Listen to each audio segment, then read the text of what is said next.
The Elephant Island Chronicles, present. The Light of Her Smile by Gio Marron. Narration by 11 Labs. The Light of Her Smile by Gio Marron.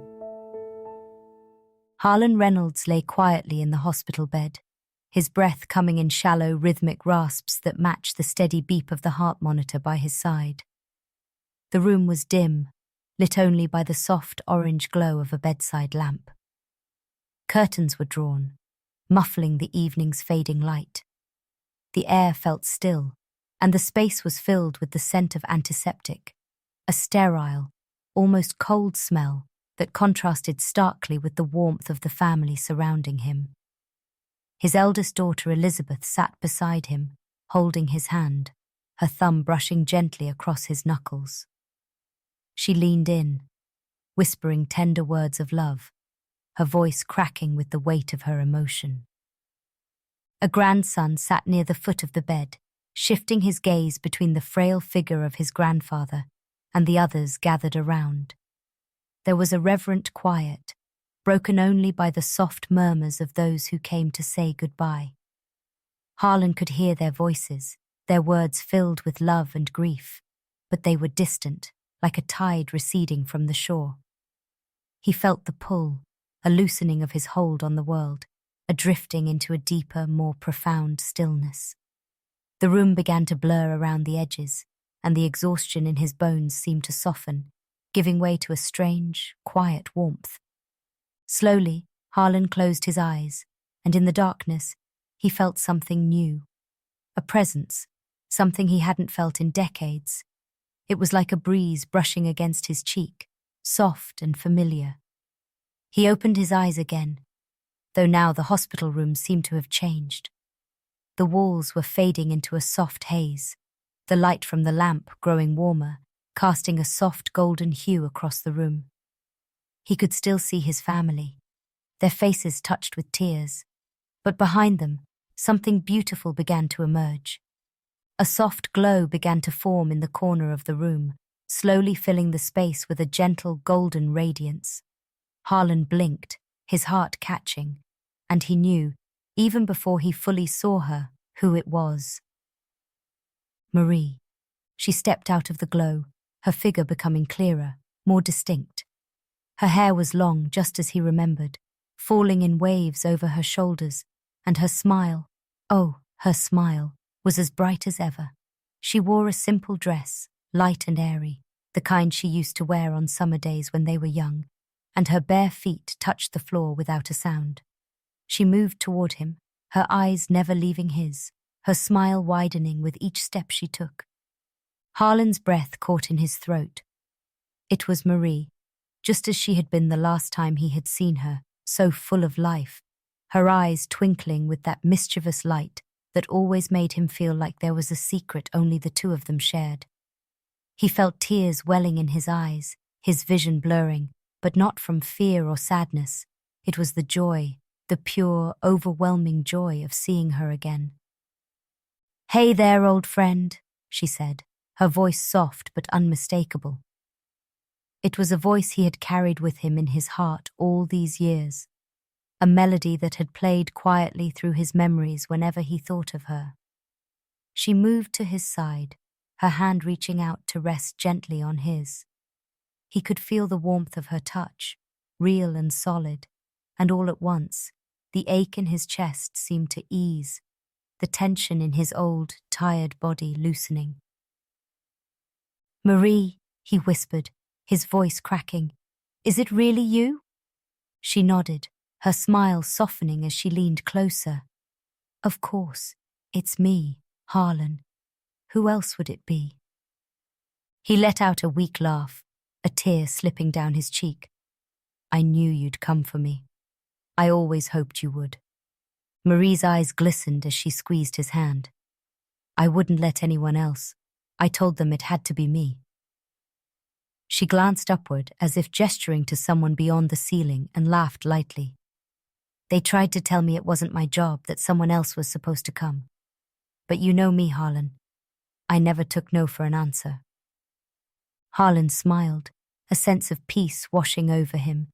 He could feel the presence of his family still in the room, their whispered words and quiet sobs, but they seemed distant now, like an echo from a far-off place. All he could focus on was Marie, her face, smile, and hand felt on his. She was here, and that was all that mattered. "Stubborn as ever," he whispered, his eyes closing briefly as a wave of calm swept over him. He could feel the weight of his 90 years beginning to lift, the aches and pains that had plagued him for so long fading away, replaced by a lightness he hadn't felt in decades. Marie nodded, her eyes shining. "You bet I am. And now, it's time to come home." She reached down, slipping her arm beneath his, and Harlan felt himself being lifted, not just in body but in spirit. The hospital room seemed to fade further, the walls dissolving into light, the beeping of the machines growing softer until it was just a gentle hum, like the rustling of leaves in a summer breeze. He looked around, and the room was no longer a room. It was a field, wide and open, filled with golden wildflowers that swayed in the breeze. The sky above was painted in hues of pink and gold, the sun just beginning to rise over the horizon. Marie stood beside him, her arm linked with his, and together they began to walk. Each step felt effortless, his old legs moving with a strength they hadn't had in years. He looked at Marie, her face glowing in the morning light, and he felt a joy so deep it was almost overwhelming. It was as if all the years of pain, of longing, of missing her had been washed away, leaving only the friendship and deep bond they had always shared. They walked in silence for a while, the only sound of the gentle rustle of the flowers beneath their feet and the soft whisper of the wind. Harlan took it all in. The warmth of the sun on his face, the sweet scent of the flowers, the way the sky seemed to stretch on forever, a beautiful expanse of colors that shifted and blended seamlessly. There was a purity to it, a sense of completeness that he had never known in life. He felt young again, as though the years had peeled away, leaving only the essence of who he truly was. "Where are we going?" Harlan asked, his voice still barely a whisper but filled with wonder. Marie smiled, her eyes twinkling as she looked ahead toward a distant glow that seemed to grow brighter with each step they took. "Home, Harlan. We're going home." They continued walking, the field giving way to a path that wound gently through rolling hills. Birds sang from the trees that lined the path, their songs sweet and clear, filling the air with a sense of peace. Harlan glanced over at Marie, watching the way her eyes sparkled as she looked ahead, her steps light and graceful. She seemed so at ease, so perfectly at home in this place, and it made him feel at ease too, as if he had finally found where he was meant to be. Harlan nodded, his heart swelling. He glanced back once, seeing the faint outline of the hospital room, his family still gathered around his bed. He could see Elizabeth, her head bowed, her shoulders trembling as she held his hand.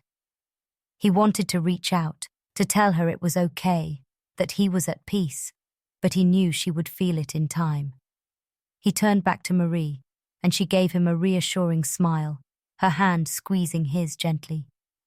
"They'll be all right," she said, as if reading his thoughts. "They know you're not alone." Harlan took a deep breath, the air filling his lungs with warmth and light. He could feel it, the presence of something greater, something beautiful and eternal, waiting for him just beyond the horizon. He looked at Marie, her face radiant in the golden glow, and he knew without a doubt that this was how it was meant to be. She had come for him, just as he had always hoped, and now they were together again, walking side by side into the light. The field stretched out before them, endless and beautiful, the flowers swaying in waves of gold and green. The light grew brighter, enveloping them, and Harlan felt his heart lift, his spirit soaring. He was going home, and Marie was with him, her laughter echoing in the air, a promise of eternity. of love that never ends. Together they walked into the light, hand in hand, as the world around them blossomed into beauty, a heaven that felt like spring, like home, like the warmth of Marie's smile welcoming him forever. As they neared the distant glow, Harlan noticed a gentle archway appearing ahead, woven from vines and blooming with flowers of every color. Roses, lilies, and blossoms he had never seen before, their petals glowing softly in the light. Beyond the archway lay a garden, more beautiful than anything he could have imagined. Trees with silver bark and leaves of shimmering green swayed gently, and a stream of crystal-clear water wound its way through the garden, its surface sparkling like 1,000 diamonds. Marie paused at the archway, turning to Harlan with a smile. "Are you ready?" she asked, her voice filled with warmth and love. Harlan looked at her, his heart full. He knew that beyond this archway lay something eternal, something beautiful and perfect. He nodded, a smile spreading across his face. From all of us here at the Elephant Island Chronicles, we hope you have enjoyed this original short story by Gio Marron. Until next time, stay curious.